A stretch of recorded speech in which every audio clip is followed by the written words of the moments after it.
housing. If you already have a shortage of something, and you add 20 million people who are trying to get that something, I guess what necessarily you're going to have a problem. I guess what I'm asking for is... So today is bombshell after bombshell coming out. First, a US Federal Reserve paper that finally exposes the reason why we all feel like we can't afford life anymore. And the reason behind it is so ridiculously insidious and has been happening all over Canada, the US, and all of Europe. So the question becomes, who has been ordering this catastrophe upon us? Then, another bombshell report showing that the Canadian government is gearing up for war with its citizens over what information they are allowed to share. It's all much worse than you could ever imagine. My name is Daniel, and this is The Right Call. Like, share, subscribe, hype this video up. Any interaction on this channel helps push the truth out and maybe someday help break that CBC-induced coma that so many Canadians are under. And if you haven't already, smash that subscribe button, because if you like the truth, you found the right place. So stick around, because you don't want to miss this one today. So, a heavily redacted 35-page draft memo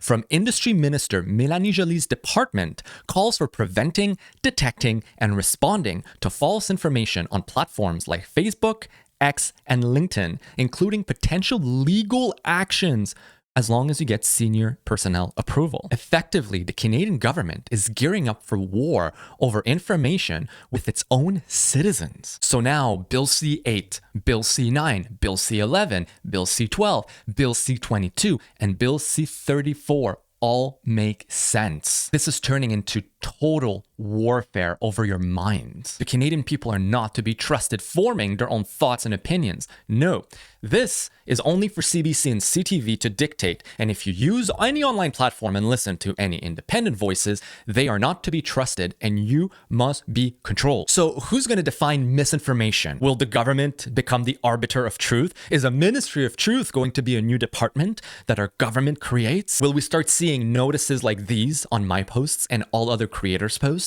that have not been approved by the Ministry of Truth? This is beyond dangerous and not the path of a free society. I'm a freedom of speech absolutist, but if we look at Canada, freedom of expression already carries responsibilities. Deliberate fraud, threats, and incitement already have consequences under Canadian law, but empowering governments to determine what ideas, opinions, and information may be shared risks undermining the very freedom it insists it's protecting. And it's something we've all been warning you about, and it's finally happening. God, I wish it wasn't. I'm not glad about this at all. I would ask if you know how much housing costs went up during the Biden years.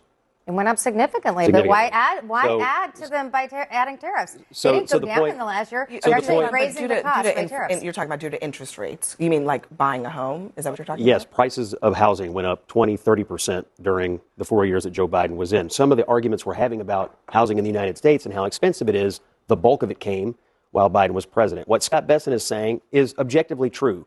We do have a housing shortage in this country. So we already have too few domiciles for the people who are here. His point was simply that if you put 10 or 20 million new people into the pool, whether they're illegal or not, that is going to increase competition for the already short supply of housing. If you already have a shortage of something, and you add 20 million people who are trying to get that something, I guess necessarily you're going to have a problem. I guess what I'm asking for is actual proof of that being. There's no correlation between the increases. But I think if you have more people trying to buy fewer commodities. Listen, I'm asking you, is there proof that what you are saying actually happened? Because the immigrants came, the prices were what they were. Is there proof that that actually happened? I think Scott is actually right on the 50,000 point view. I think 50,000 foot view.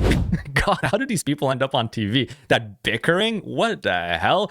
Debate the point instead of just cackling over them. But anyways, she says she wants proof. Well, proof she will get. Because Biden's illegal immigration surge triggered 30% rise in home prices and 20% in rent, according to a Federal Reserve paper that was just released. Economists from the Dallas and San Francisco Federal Reserve Banks analyzed data from 2021 and 2024 and found that unauthorized immigration accounted for 30% of home price growths and 20% of rent growth in a typical US metro area. But here's where it gets damning. A 1% increase in unauthorized workers relative to a local labor force corresponded with roughly a 1% increase in overall employment, with no evidence that immigration surge reduced reduced average wages. The same 1% increase, however, was associated with a roughly 2.2% rise in home prices and a 1.4% rise in rents. This, by the way, is in contradiction with a Bank of Canada report that says that mass migration actually suppressed low-skill wages by up to 10%. I personally think it's much higher than 10%. They're just trying to not,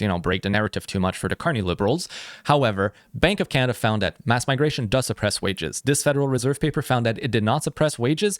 However, it did create a massive inflation on housing costs, something that, again, normal folks have been calling out for, have been reporting for years. We eliminated non-permanent residence eligibility for FHA-insured mortgages. And we are auditing public housing authorities to ensure taxpayer dollars don't support illegal aliens. American dollars should benefit American citizens and American citizens only. By focusing on our core mission, HUD provided a pathway for home ownership and supported housing affordability for more than 1 million Americans through FHA and Ginnie Mae. We also take stewardship very seriously, so we're cracking down on waste and fraud and abuse. Our Office of the Chief Financial Officer uncovered more than $5 billion in potential payment errors, over $50 billion in total rental assistance for the fiscal year 2024. And that includes money that went to nearly 30,000 dead people. That is ludicrous. It's ridiculous to even think or talk in such a way. It's a violation of our sacred trust to American taxpayers, and it has to end, and it will. So now you understand why President Trump has been blocking mortgages and housing assistance to illegals, and why the Democrats keep calling for more. Why do they push this upon their people? It's almost like they hate the people they're supposed to represent. And I'm going to call this for what it really is: the betrayal of a lifetime. And the media should be talking about this 24/7. But it extends even more than just illegal immigration, because Americans can't get mortgages because they don't have the right credit score. But an H-1B visa holder can come over and immediately get approved. Do you get it? This is not about benefiting the local domestic population. It's in order to displace you, replace you, demoralize you. I don't know. Someone's calling the shots behind this, because this is happening in Canada. We'll talk about it in a second. This is happening all over Europe. It's happening in the US.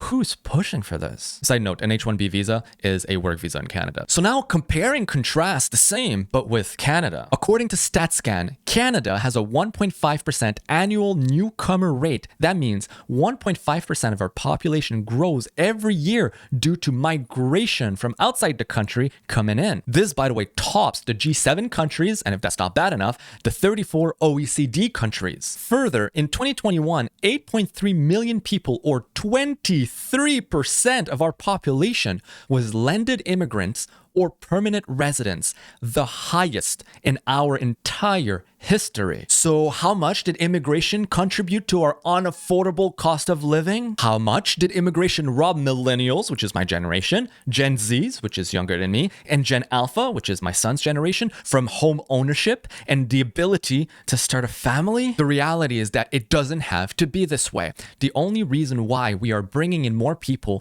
than we should is because the economy is stagnating due to piss poor policy. And the only way to artificially boost the economic numbers is through mass migration. But it comes at a tremendous cost. There's also the fact that we have some of the world's most gracious social programs and entitlements, which sadly were poorly funded at the time. I'm not going to make friends with the people from the boomer generation watching this. This is just purely mathematics. But a lot of the programs that you did pay into it, and you contributed heavily to it, but were underfunded. So now the younger generation has to pick up a tab that is even bigger to ensure that your programs like OAS is still funded. Healthcare is the same. But the problem is this: we have to contribute even more than you did, while the programs are actually stagnating and declining in quality of service, which I'm sure you realize and feel, we all do. But there's somewhere along the line that it's broken. It was underfunded. We can't go back in time and fix it. So now we're stuck between a rock and a hard place. Either programs have to be cut, or mass migration has to continue to somehow prop it, but it comes with untold destruction for the culture of Canada, social cohesion of Canada, and the well-being, the financial well-being of the future generation. But actually, there is a third way, and this is the way we never talk about. And I purposely waited till the last second to mention it, because it's too easy to point fingers at each other. Everyone's going to hate each other. It's the divide and conquer principle. I'm not against the boomers, and boomers shouldn't be against millennials. Rather, we should both collectively set our sights on government efficiency, because the third way we can solve this issue is by ensuring maximum efficiency, the way a private company like SpaceX would do. There's no reason why we keep sinking more money into services and yet get poor results. There is no reason why upwards of 20% of our population works for the public sector. You're not going to tell me it's productive individuals doing this. The positions are clearly duplicates, or even worse, 3 or 4 people doing the same job. If we increase efficiency of our government, then the economic output through mass migration doesn't have to rise to the same level, and programs and entitlements don't have to be cut. That is the first avenue we should all be calling for, attacking, tackling, and putting all of our collective brain power into. We will accelerate investments in energy and transportation infrastructure to create jobs, strengthen our sovereignty, and share prosperity across current and future generations. When does that start? Because you've been in government for over a year. You said that you would build at speeds unseen in Canadian history, and it has yet to build anything. You've built nothing. Nothing has been built. Just MOUs, announcements about MOUs, no concrete results. We've been losing jobs, there's been less prosperity, and generations of Canadians are tearing at the seams. We will help Canadians harness the potential of AI while protecting your data, your privacy, and your kids. That is the most ironic and downright psychopathic thing he's ever said. Did I just name all the bills before? Bill C-22, your data, really? You want to protect our data while putting encryption at risk, forcing companies to create backdoors so your government can spy on us? And by the way, if you can spy on us, that means hackers can spy on us. You want to protect our kids? No, you want to ensure that everyone uploads their ID to be able to access services online so that you know who they are, so that they cannot use anonymous accounts, so that then you can enforce your Bill C-9 about hate speech. And, apparently with Minister Melanie Joly, misinformation, arresting, taking legal actions against you. Okay, sure. Wow. The gaslighting is intense. We will strengthen our partnerships abroad to open new marketplaces and to bolster our independence. Except if those markets are the American market, that we will not strengthen. Instead, we'll undermine at every turn and just piss them off, and then run away with our tail between our legs when our economy collapses. And we will remain laser focused on improving affordability and on ensuring that all Canadians share in the benefits of a Canada that is not just strong, but good. This is just too funny. Affordability. I don't even have to make a comment. Affordability. Do you feel like things are affordable? Have things gone more affordable? It's been 11 years of things getting less affordable under this government. How can you look? I would die if I looked at the camera every day and just flat out lie. I get some things wrong sometimes, and then I try to create corrections, or I try to mention it, or I'll be in the comments, by the way, on YouTube, and if someone points something out wrong, I'll be like, hey, thank you for that. This guy's looking straight at us in the camera and lying, just flat out lying with a straight face. We call that a psychopath. Because we are building Canada strong for all of the time. And that's just a slogan. So while Canadians are getting gaslit by their government, America is instituting and launching today the Trump account. Not a big fan of the name. I think they could have found something a little bit better, but it's Trump and branding. But what is the Trump account? But if parents have not done so already, and they are doing so in record numbers, they should go right away to trumpaccounts.gov and sign their child up for a free investment savings account. And again, a lot of people are people that are uninvolved in terms of they don't have the children, but or their children are older, but they're putting millions and millions of dollars into the accounts of poor children, financially poor children, and the parents can't even believe what's happening. So it's an amazing thing. But parents, loved ones, churches, and generous companies and individuals will be able to contribute funds to these accounts to grow throughout the child's life. And again, if we have a good market like we do now, they're going to become actually very rich. They'll have hundreds of thousands of dollars. Think of that. Think of it, a child that has no money can have hundreds of thousands of dollars at a very, very young age. Accounts could grow to be worth numbers that nobody ever thought even possible. So the Trump account will give $1,000 to every American child born between January 1st, 2025 and December 31st, 2028. This account is fully in the child's name, and the parent is the sole custodian until the kid turns 18. So the parents can let that $1,000 free dollar that was seeded in there just on its own to grow until the child turns 18. Or the parents can also contribute up to $5,000 per year to maximize the growth. Now, the money money in the account is invested automatically into American corporations. In a way, it mirrors and mimics the Canadian RESP, the Registered Education Savings Plan. However, it does things a little bit different. While in Canada, not every child receives one, rather it's the prerogative of the parents to open one and to fund it, governments do match and contribute to some amount into it. So for example, Canada contributes, I think, 20 or 30% match up to a certain amount, and Quebec, where I'm from, also contributes 10 or 15% match up to some amount as well. I don't think other provinces do. I think it's just Quebec that also bonifies it all. Youpity-doo, our taxes coming back to us, yeah. But with the Trump account, they're taking it a step further. Rather, what they're doing is they're seeding all the accounts with $1,000, which means that even if the parents are dirt poor, completely broke, the child will have money. It doesn't require parents to put money aside, because to have the government match money, well, you need to have money first to put into it. And I think that is also a wonderful initiative to promote domestic birth rates. If every kid born between 2025 and 2028 receives a free $1,000 that will grow and compound over time, that is amazing. It also puts a lot of faith and trust into the American economy, because the money is only invested in American companies. And it also creates liquidity in a way for American corporation. Now, there's obviously a risk, it needs to be mentioned. The risk is that the money is appropriated in shady ways by the federal government to be given in shady ways to some friends that own American companies. That I might have an issue I have an issue with. I'm not saying this is what's happening, but it could happen.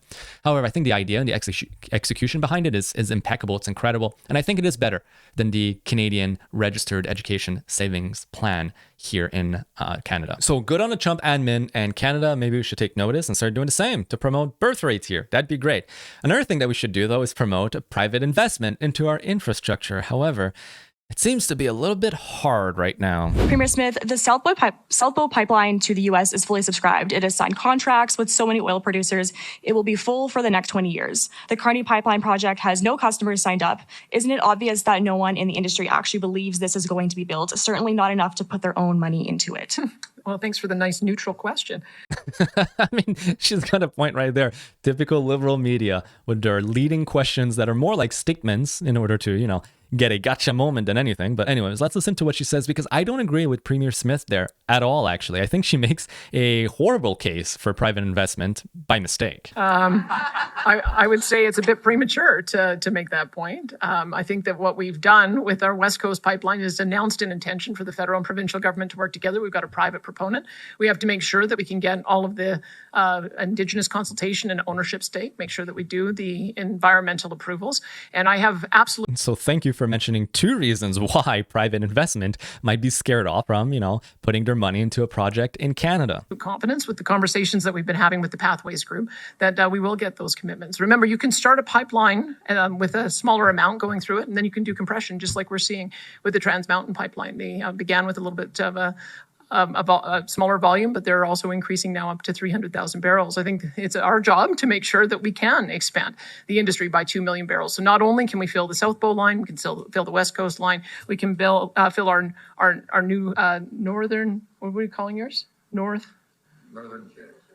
Shield. I mean, it's right there on your podium. That's not really a good look. Should have been prepped a little bit more. I love Danielle Smith, by the way. I think she's an amazing premier, but that wasn't the finest moment. I think she might be a little too hungover from the Stampede. I don't know. I know she was at the Stampede partying, and it looked like a riot over there. Our new Northern Shield pipeline, and also be able to serve north, south, east, west. I mean, this is the whole point of what we were trying to do in building out economic corridors. So I think it's a great project. We have to remember, a few years ago, we were talking about projects in all direction. We were talking about Northern Gateway, Keystone, and Energy East, and for various reasons for each of them, because of regulatory uncertainty, or because of permits being canceled, they ended up all stalling. So this is... there you go. That's what I mean. Again, you're making a case why private investment shouldn't come to Canada and invest in a new pipeline. You're not helping here. Resurrecting all three of those concepts, perhaps on different corridors with some different partners.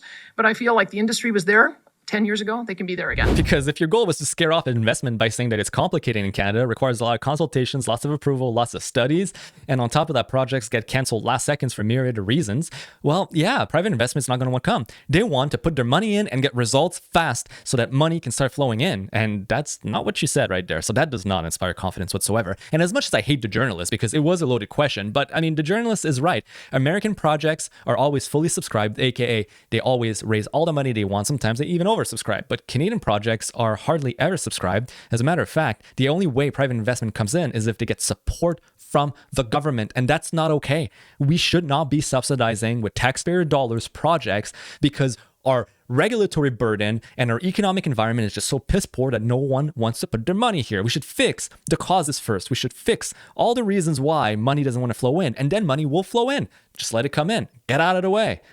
That's not what governments love to do, but nonetheless. Here, I thought about it. Let's highlight just a few key factors of why private companies don't want to come to Canada. Regulatory uncertainty, lengthy permitting, legal challenges, indigenous consultation requirements, political risk, carbon and climate policy. Wait, we'll touch on that in a sec. Cancellation precedents. Yeah, there you go. We always cancel our projects. Cost overruns. We can never stick within the costs. Inflation, financing cost, insurance cost, ESG pressure. You know what that is? That's environmental sustainability and green BS pressure. Reputation risk, demand uncertainty, competition from the US, which is just a better economic environment to be in. Existing export capacity. We're just a small economy after all. Government intervention risk. Yes, governments always get involved. We don't want that in the private sector.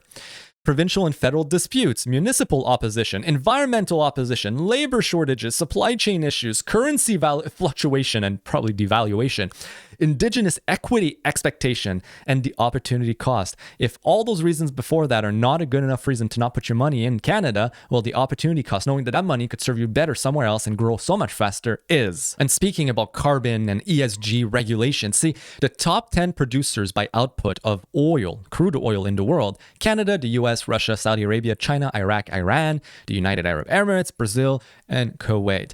They all share something in common that Canada doesn't have. Just like find the outlier here. What does Canada do that all the others don't do? Well, they don't have an industrial carbon price, whether it's at the federal or provincial level, embedded within their production costs. We do, which makes it uncompetitive on such a large scale. Now, one thing I have to say though is that for the first time, I think in Canadian history, there is more and more support for pipelines in the country than people who oppose it. Every province in Canada supports pipeline at a greater majority than people who don't support it. 67% of people in Canada support it versus 24% for people who do not. The province with the highest support is obviously Alberta, and the one with the lowest, as usual. Hello, this is me, Quebec. But I think this is a symptom, a sign of all the economic problems in Canada, because Canada is famous for being very anti-pipeline for some reason. Don't ask me why, I think it's dumb. However, right now, people are so pinched and our economy is so stagnant that people are willing to put aside their green ideologies that have been sold in order to make a couple dollars. And this goes back to what I've always said. Green is only cool as long as you can afford food on your table. The first thing to take the door, to take the window, to take the curb is your green ideology when you can't afford shelter, food, or just living life, man. So I'm glad to see the trend changing. Maybe we can finally put behind us this dark moment in our history. Now, if you've enjoyed this report and would like to find a way to get yourself involved with your channel, aside from liking, sharing, hyping, commenting, subbing, all the good stuff, which greatly appreciate it. If you want to take it a step further and get yourself involved financially, I have a Patreon. It's $8 a month, and it allows you to financially support the channel every month. If you rather just do a one-time donation, no matter what the amount, if it's for a coffee or to get me a first-class ticket down to Zimbabwe for some reason, I don't know, just first word that came to my mind, then I also have a PayPal link. Don't break the bank for that, and also don't go to the food bank for that, but any help is greatly appreciated. Now, if you haven't seen the last report, I break down what's going on with the trade deal with the US and also some really weird, sadly kind of outrageous videos that came out from the Canada Day celebration. So click right here. You gotta watch it. For the time being though, my name is Eli Daniel, and I'll see you next time.